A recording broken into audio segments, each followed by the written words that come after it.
Great leaders understand that knowledge is knowing what to say, but wisdom is knowing whether or not to say it. Coming up.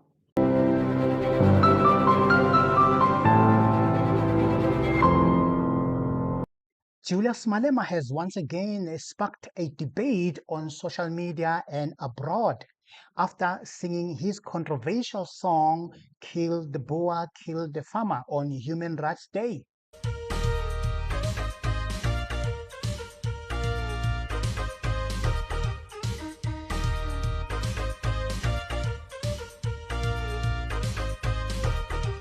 Alright, Gamasa, Hulet, Kita, Kilame, Etati, Kichi, Kichima, Sipram Konto, Alliance, shoot to kill, Yamasa, kill the poor, the farmer, kill the poor, the farmer, brr, pa. Pa! Brr, pa! Pa! Tension. Hey guys, and Malema is doing all this despite threats of personal sanction against him from the USA, who are criticizing him, of course, of inciting violence against white Afrikaners and white farmers in particular. And Elon Musk didn't waste time. He took it to tweets or X blasting Malema. And this is what he wrote. Very few people know that there is a major political party in South Africa that is actively promoting white genocide. My goodness, this guy is a liar of note, I tell you. He continues and says, the video below was just yesterday, a whole arena chanting about killing white people. A month ago, the South African government passed a law legalizing taking property from white people at will with no payment. My goodness. This guy is a liar of note, I'm telling you. This guy is a liar of note. Then he says, where is the outrage? Why is there no coverage by the legacy media? Starlink can't get a license to operate in South Africa simply because I am not black. How is that right? Again, another liar, another lie, I mean to say, another lie again. And right after Elon Musk, Marco Rubio, the US Secretary of State, remember him? The guy who expelled our ambassador, Ibrahim Rasul, also took it to tweets or X, and this is what he wrote. Kill the Boer is the chant that incites violence. South Africa's leaders and politicians must take action to protect Afrikaners and other disfavored minorities. The United States is proud to offer those individuals who qualify for admission to our nation amid this continued horrible threat of violence. Wow, these guys. My viewpoint in this, guys, the song has been resolved by Equality Court as the song that is okay, that does not incite violence at all. That means Malema has got the right to sing the song anytime he feels like singing it. But we have a foreign government, the Elon Musk, the Donald Trump of today, the Marco Rubios of today, who are undermining our laws, taking the song beyond what the Supreme Court say it is. Because of that reason, and other reasons, of course, I believe that Malema should have thought twice. Malema should have read the room, consider the already bruised relationship between us and the USA. I think Malema should have read the room and not sing the song.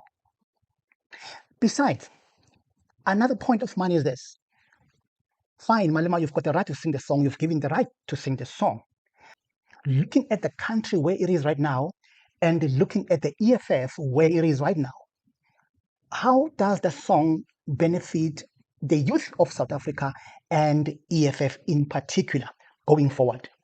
Again, guys, we have internal forces, the AfriForums, who keep spreading misinformation about white genocide happening in South Africa. Violent, oppressive song is meant to intimidate and frighten in a terroristic manner those who are the recipients of it, the Boers, the white farmers of South Africa. This has gone to court, and the court has upheld that this is free speech. Meanwhile, if anyone utters the K word, a Arabic word meaning unbeliever, you go to jail as a felon in South Africa. Free speech is free speech, but inciting violence is something completely different. This is what happens on Human Rights Day. And it happens in the midst of the behavior of South Africa's government having irritated the United States government to the point of almost no return. After the South African ambassador of the U.S. has been sent home for lying about America and calling President Trump the leader of a global white supremacy movement and Americans racist, then this happens on Human Rights Day. This is how the EFF, look at these people dancing and cheering and excited about the potential murder of people based on their skin pigmentation. You can't get more racist than this.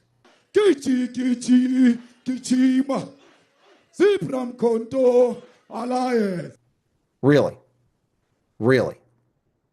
And Donald Trump got it wrong. There are no farmers in South Africa. There are no farmers being killed. But we have people running around inspiring people to shoot to kill and kill the Boer. Openly. Yeah, he just sang kill the Boer on Human Rights Day. Yeah, this is the state of South Africa, where on Human Rights Day, you've got a political party, its leader, and its supporters singing songs about killing people based on the color of their skin. Now, what more do you need as evidence that we should not be celebrating Human Rights Day in South Africa? Because clearly, it's not human rights for all. So as a leader, you should be very careful what you say.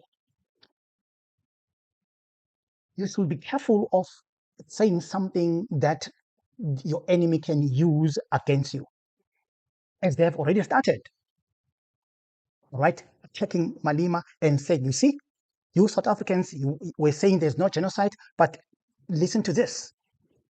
You see, so I mean, with those reasons, I believe Malema really shouldn't have really sang the song. Once upon a time, there was a man by the name of Nelson Mandela. And there was another fellow by the name of Peter Mugaba. He kept on singing, kill the Boer, kill the farmer, kill the farmer, kill the Boer. Mandela, in his authoritative way, and this is not what people want to talk about, by the way, because it's disconcerting or uncomfortable, but this is a time now to at least recall that. He said to Peter unequivocally, if you are not going to stop singing this song, maybe it's time, young man, you go and form your own party. And for about 4 months, Peter avoided either in person or otherwise to meet the old man. What am I saying? That we have a nation we want to build, a society we want to craft. And the founding fathers were about that. And they came up with this document and said, in this, we shall strive for reconciliation, nation building, and social cohesion. Our fractured path notwithstanding. All right? Our fractured path notwithstanding. Now, given that there was a judgment that gave him that the interpretation and so on, that is fine. We concede, we accept that. But I think as a leader, he should be sensitive and responsive to the call on the ground. We want to fashion a society whereby we, black and white, we can live together. And as a leader, you should be careful of doing or saying something that will give your enemy the upper hand of coming back at you, as they have already started attacking Malema. So it is for these reasons that I personally think that Malema shouldn't, or should I say, Malema should have read the room and understand that we have these foreign forces that are out to spread misinformation about South Africa, and of course undermining our policies and laws in South Africa. And you know what, guys? We may take these sanctions or personal sanctions that the US is planning to impose on Malema for granted. We may easily say, we don't care about Elon Musk, we don't care about Trump, and whatever. But realistically speaking, if USA succeed on imposing these personal sanctions on Malema, that is going to affect Malema's political career and ultimately affecting the party EFF's growth and the future going forward. And believe me, EFF does not need that right now. EFF needs to keep on focusing on growing, but we don't need sanctions or hindrances that could have been avoided to come again and hinder the party. For instance, guys, look at what Harley Creel, the president of AfriForum, wrote on Twitter or X, riding on the very same bandwagon of Donald Trump, Elon Musk, and Marco Rubio, the US Secretary of State. Just look at what Harley Creel wrote. Check this out. As president at a real Donald Trump, hey, this guy like a small child. As president at a real Donald Trump will say, very bad things are happening in South Africa. Today, the chant, kill the Boer, kill the farmer, which targets Afrikaners and farmers, was once again sung in South Africa. President Ramaphosa and other senior ANC leaders were, as always, silent. Once again, giving it a tacit support by not condemning it.